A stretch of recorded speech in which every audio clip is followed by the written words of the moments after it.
What's going on, guys? So, part 2 of this 2022 GMC Denali Ultimate pickup truck review video. So the first video, we talked all about the exterior, some of the cool features, the cameras, the bed, the wheels, some of the cool features with the side steps there. So definitely go back and check out that video if you didn't see it, because it really goes over the comprehensive view of the outside, as well as some really nice engine shots. So you get to see the 3.0 liter Duramax diesel that's in this half-ton pickup truck.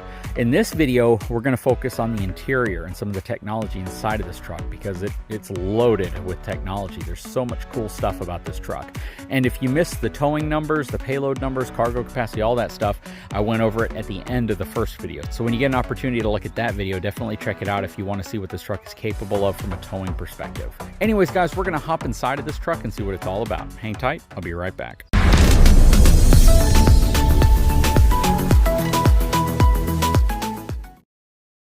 Now, before we hop inside of this truck, again, remember, this is the Denali Ultimate package. So they're going to have a Denali package, which is a step below this, and then they also have the AT4X, which is essentially their extreme off-road package for one of these trucks. And you can get them equipped relatively similar. The Denali Ultimate essentially is going to check pretty much all the boxes, though, except for a minor few, like the kicker speaker system in the tailgate. But the standard engine on this would be the 6.2 liter gas V8, and this is the optional 3 liter Duramax turbo diesel engine. This also comes with Super Cruise, like I was talking to you about, plus 3 years of subscription for it. So again, that's that completely hands-free driving with lane changing capabilities, all of that stuff that I've shown you in other videos. This has that Denali Vader chrome grille and the 22-inch low-gloss black aluminum wheels with the accents. This also has a beautiful Ultimate Alpine Umber interior, which we'll go over here in a second.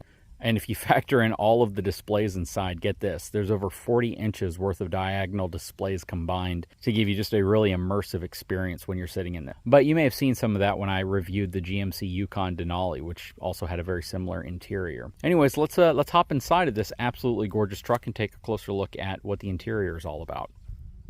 So opening the door, you're going to see the step platform come out.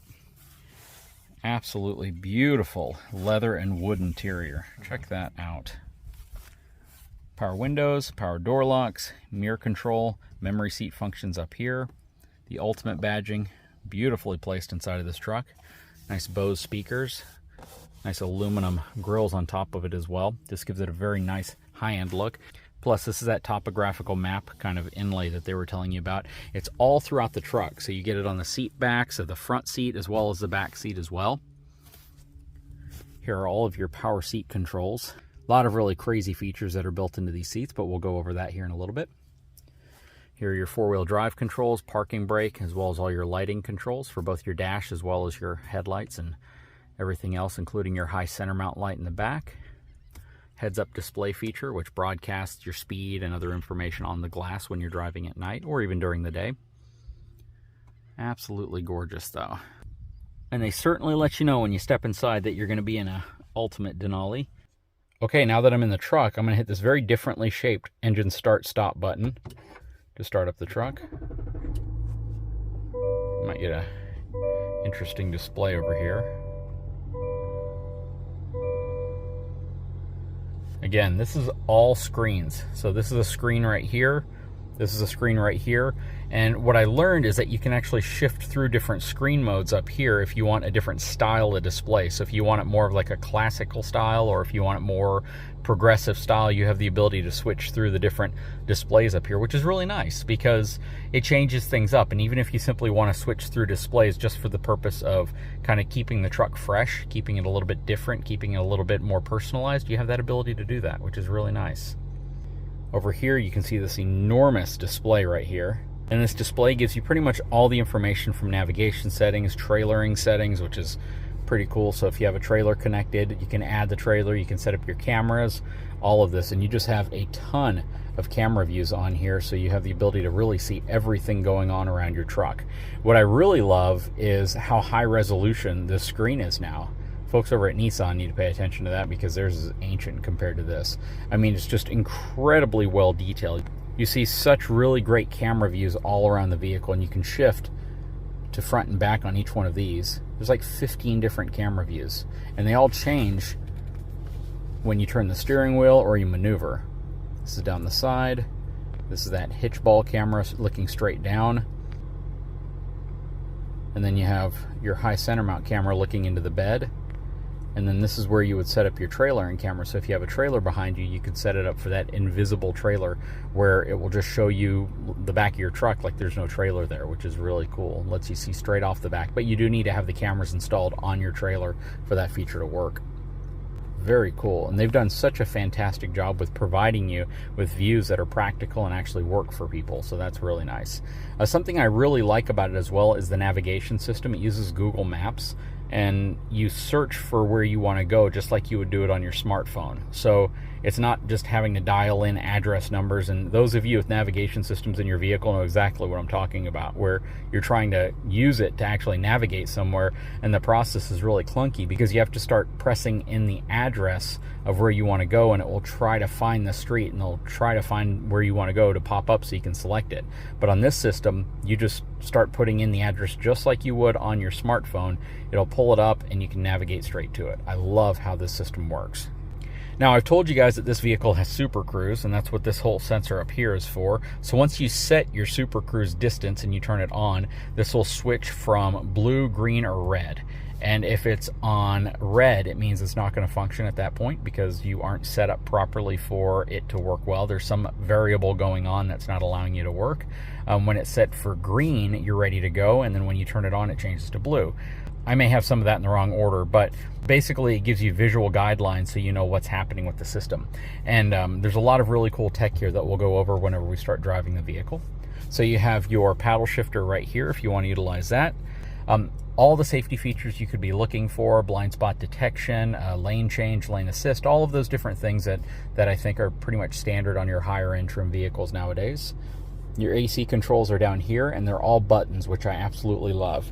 I don't think moving these buttons to a touch screen is very appealing to most people, so having physical buttons that you can press to change air conditioning controls and get to things quickly is important, and they've done that here, as well as a physical volume knob, so you can raise and lower the volume with a knob right here as opposed to having to do it on the screen. And I absolutely love this. This is an area brands like Honda kind of frustrate me because they put everything on the screen now.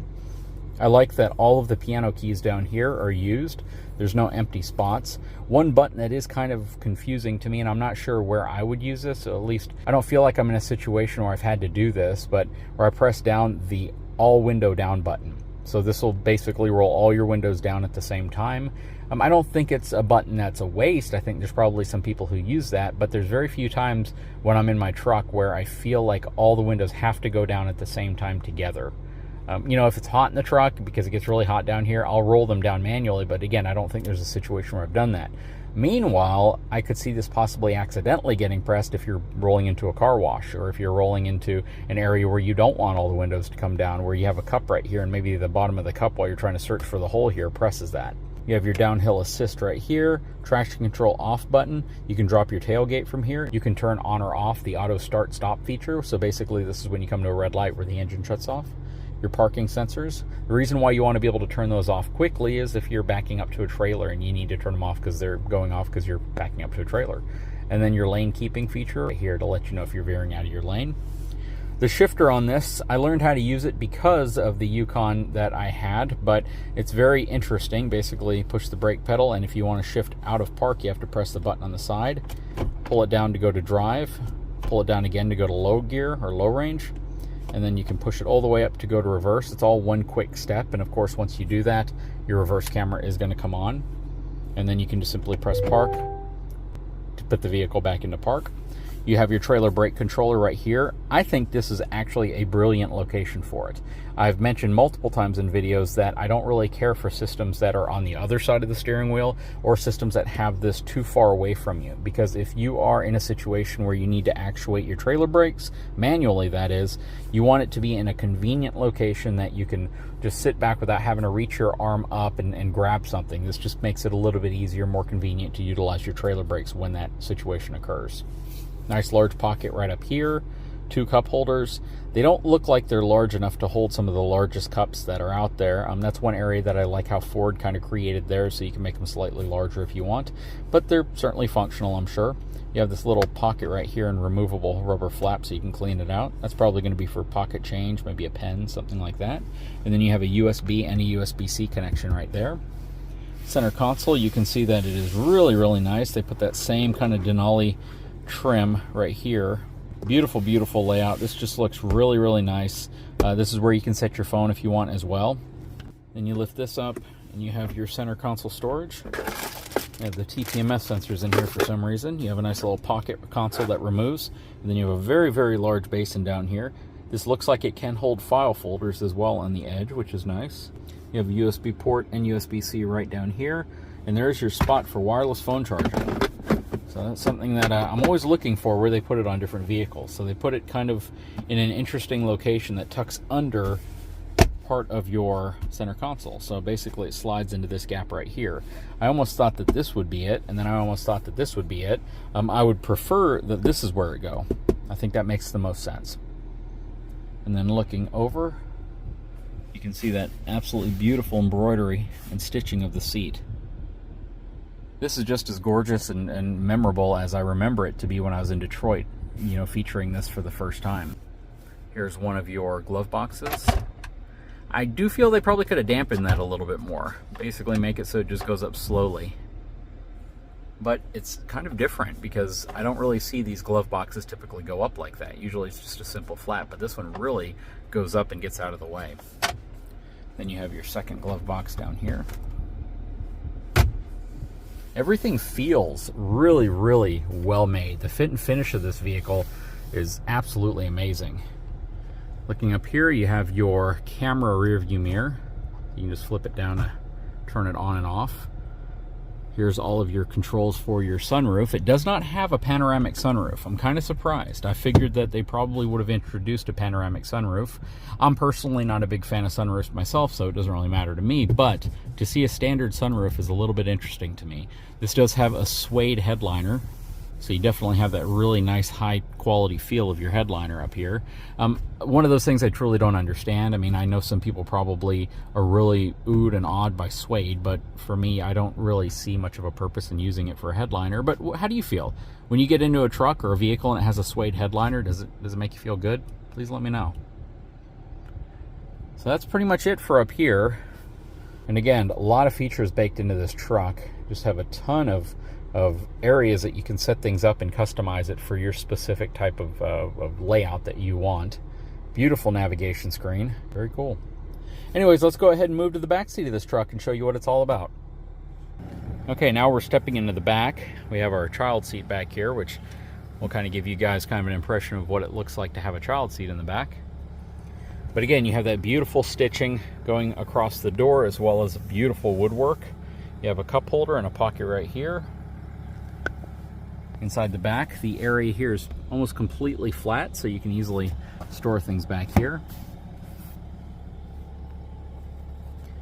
As always, you have this great pocket in the center of the seats. I just think this is one of the coolest things, and believe it or not, people really get surprised when they see this and they really like it. Again, that beautiful embroidery on the actual seats. Over here you have your USB-C connections there. Let's hop on the other side so I can lift the seat up and show you what it's about. Alright, so now I'll be able to lift the seat up here. So there's a little bit of storage underneath the seat, not quite as much as I would have been hoping for. It would have been nice to extend this out a little further, and I'm sure they make trays that you can put under the seat, but you can see just how much room there is under the front lip of the seat when it's down. And the seat is completely down right now. So again, you would kind of anticipate something taking up more of this space to be able to store things. For me, that's a huge deal. So having a big pocket right here, which kind of goes to the very front so you can store things that you might need, towing equipment, you know, any tools you might have, is super important to me. So yeah, this to me is almost useless, but having a much larger storage here would be very nice. All right, now we're inside of this truck. You can see on the bottom of the seat cushion right here, the back pocket, they put that same kind of embroidery. Air conditioning vents placed in a very good position, nice and up high, and gets air on you very easily. But it looks absolutely gorgeous. Now this is also interesting, so no panoramic sunroof, but check out how this headliner works. So you have this big step up right here, and I'm assuming it's because the actual sunroof opens up into this space underneath this or on top of this. But yeah, this is the space that you get for your head because the sunroof doesn't need to go back any further.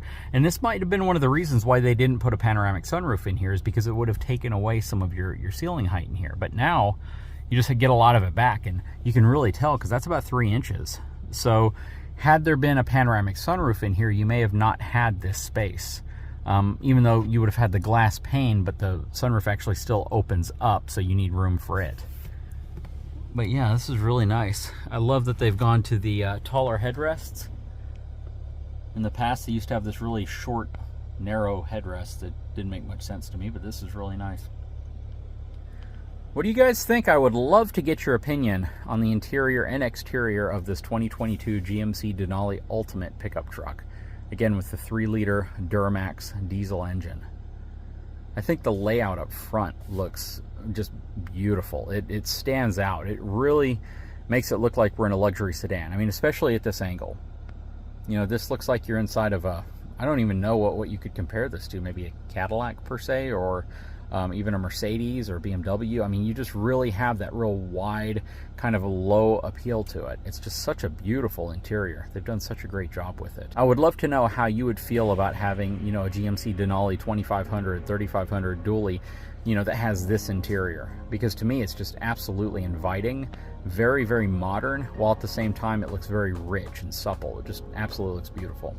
Anyways, guys, I sure hope you've enjoyed this video.